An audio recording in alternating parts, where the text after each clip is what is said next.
What is up everyone on YouTube, and today let's take a look at the new ML 5-star Dragon Bride Senya. You can see that her design and her artwork is pretty amazing, even though it can be, I'd say, a little revealing as you can see here. But you're also going to see that her S3 animation looks pretty sick, and she is from the same universe as ML Shroon, I believe. And wow, this looks like more of a ice unit, to be honest, from the animation.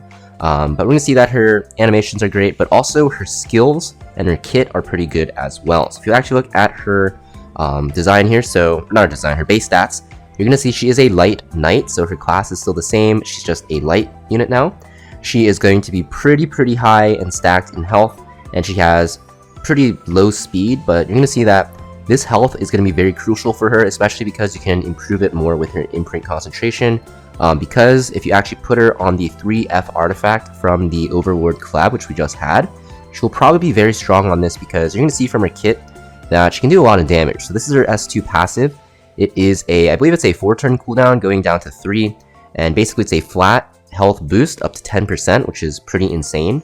And also you see when the health of the ally in the back row, except for the caster, so except for ML Senya, is 50% or less after being attacked, you will actually full cleanse both yourself and also the ally in the back row and activate Bridal Prayer. And Bridal Prayer is a barrier to the caster and the ally for 2 turns, and will also reset the cooldowns of ML Senya while also giving her this Oath of Punishment buff. Now, Oath of Punishment is a undispellable buff to ML Senya, which will actually stop any debuffs or some harmful effects. So pretty weird wording, but I'm pretty much this means that you have immunity, I believe. And also you'll see that when you attack on ML Senya's turn when she has this buff, you will deal 2500 fixed damage to the target. And if we see how this actually works, I do believe they show us the Bridal Prayer activating. So you can see Midnight Galilius S3s here brings the backline unit to less than 50%. And this activates Bridal Resolve, which will give everyone, or I guess herself and the backline unit, a pretty thick barrier because it scales with ML Senya's health here. And because she has super high health, you'll see that this barrier is pretty large, pretty similar to like Adventure Ross's rune. But also gives her this buff here that will make her pretty much immune to debuffs. You can see she can't get inflicted with sleep or venom because of the buff that she actually got from Oath of Punishment. So next we actually have her S3. It is in attack that will actually increase CR of ML Senya and also the ally in the back row by 30%. Fully penetrating defense but cannot crit. And also you'll see that the damage scales with her own max HP. When you're granted Oath of Punishment from that S2, this becomes an AoE attack. You can actually soul burn this for extra damage. So basically, you pretty much always want to soul burn this when you're using it, and you're pretty much only using this when you have that Oath of Punishment, because you're going to see the damage that this does with that buff is pretty insane. It does a ton of damage because of the fixed damage, and also because like you do 4 times more damage with this buff, right, because of the AoE effect. And you can see here, like, does 1400 damage to a defense broken ML Ray, 13k damage to ML Landy, which is pretty crazy. And you're going to see that the fixed damage when it takes effect will do pretty high damage as well. You'll see ML Senya's, this one actually has 37k health, which is pretty insane. So yes, next we have her S1, single target attack, which will actually give her a speed buff for 1 turn. And this damage will also scale with ML Senya's health. So basically, she just wants a ton of health, right? I don't think you really care about crit, because most of your damage is coming from this Oath of Punishment buff into your S3, which will do a ton of damage because 1, it's AoE, and 2, because it does fixed damage as well. And of course the S1, even though it doesn't do that much damage, I believe, yeah, 4k on a defense broken target, almost 5k is pretty bad. But that speed buff will definitely help you cycle your passive ability. Yeah, this is our animation. It looks freaking amazing. I think it's one of my most favorite animations in the game right now. But this is ML Senya, guys. I think she will be available after this current banner starting on May 23rd, as you can see at the bottom here. And she looks like a very cool unit. Not only are her designs amazing, but I do think she'll be a pretty strong pick, right? She looks like she's pretty good against most team comps. She can protect a unit, and I don't know if she'll be like super broken, but I can definitely say for sure she'll be very powerful. The only thing is that she'll be pretty weak against injury, so I do believe Oath of Punishment will stop injuries, right? But if you don't have this up and you get injuries on her early, it'll make her pretty easy to deal with. So anything with injuries such as like ML Shu can probably, you know, just give her a beating pretty easily. But if you actually pick her into non-injury teams and you have her on the 3F artifact from Overlord collab, I do think she'll be a pretty powerful pick because, yeah, she's a ton of health. Of course, you have 3F to actually make her do a ton more damage. And if you don't have that artifact, honestly, you can put her on like an Aureus and she'll probably be fine as well. She looks pretty fun. I definitely will be pulling for her just because of her animations. Super waifu, and I think she'll be a pretty good unit to actually use in the current meta. Alongside ML Senya though, we have another Ice Soulweaver coming to the game. Birgitta? Not really too sure how to pronounce it. I'm not really confident in that, but she looks pretty cool. Her animations look actually pretty sick as well. This looks pretty insane and kind of like gothic, which I'm a big fan of, and she is pretty good from what it looks like looking at her kit. So if we actually jump to her stats really quick, she's pretty fast for Soulweaver. She actually has decent effectiveness as well, which you'll see is pretty important for her skills. And she does have okay bulk as a Soulweaver as well because of that. But if we look at her skills here, so her S2, it is going to be a single target 2 debuff, dispel, or cleanse rather, and will also give a CR push by up to 50% on a 3-turn cooldown, which is very nice. And will also give her an extra turn.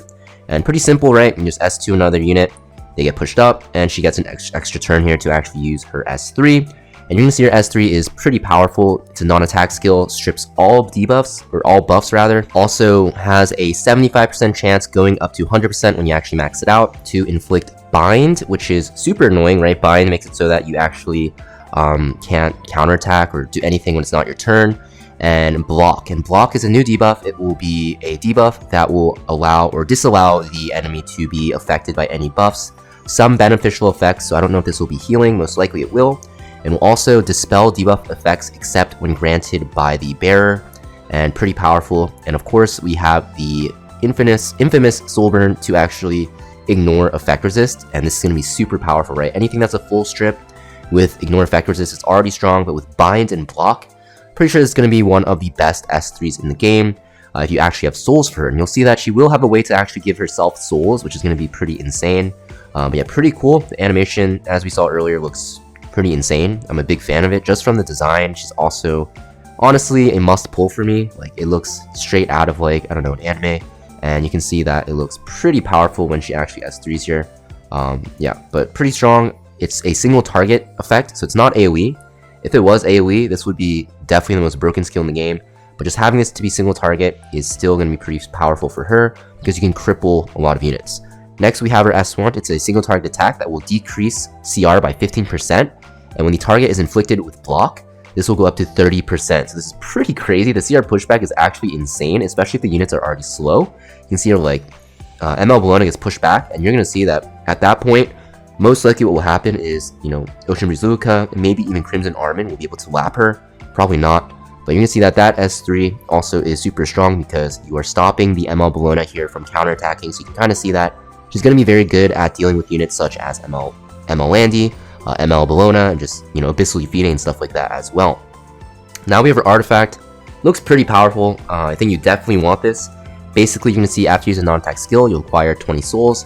This can only be activated once per battle. So basically going to be like a Taga Hell's Ancient Book. Very strong on her. I think you're definitely going to want this, most likely because of the fact that you're going to be most likely want to actually soulburn this. Now, what you can actually do instead is just bring a Taga Hell's Ancient Book, and with that, probably put her on another Soulweaver artifact because a lot of Soulweaver artifacts are very strong. But in case you don't have a mage in your team, you can just bring this artifact on her and, you know, use it and get a lot of souls. Now, the only problem is if you don't have this at max limit break maxed out, you will not have enough souls after S2ing most likely to actually soulburn your S3. I do believe you do get, I think, 2 souls after you S2 here, right? You get only 1 soul. So yeah, you definitely need to max this out almost to actually get the super effect of getting 20 souls. So yeah, pretty sad. I do believe if you don't have this maxed out, it's probably not even worth it because you do want her to be very fast. So, you know, it's very, very hard for, I guess, people that don't whale on this banner to actually get a max copy of this to actually make it work. But yeah, nonetheless, she looks like a pretty fun unit. She's very powerful. I do believe she's available pretty soon, so she'll be able to be summoned starting May 16th. I think she'll be strong, but I don't think she'll be like super broken, honestly. Like I said, if her S3 was AoE, like she'd be a must pull, but it's single target, so, you know, nothing too crazy. But who knows, maybe I'll be wrong because she'll be very good at isolating like Abyssal Yufine, ML Bologna, you know, Lionheart Ceremony and stuff like that, which will make her very strong. So we'll see how it turns out. I'm definitely going to pull for her and test her out for you guys. You can see how strong she can actually be, or I guess how weak, right? But yeah, that's pretty much it for this video though, guys. We have 2 new units coming, pretty insane animation-wise, and I think that they'll be both decent, at least in the meta, so pretty excited. Let me know in the comments down below which unit you're more excited for, and I'll see you guys next video.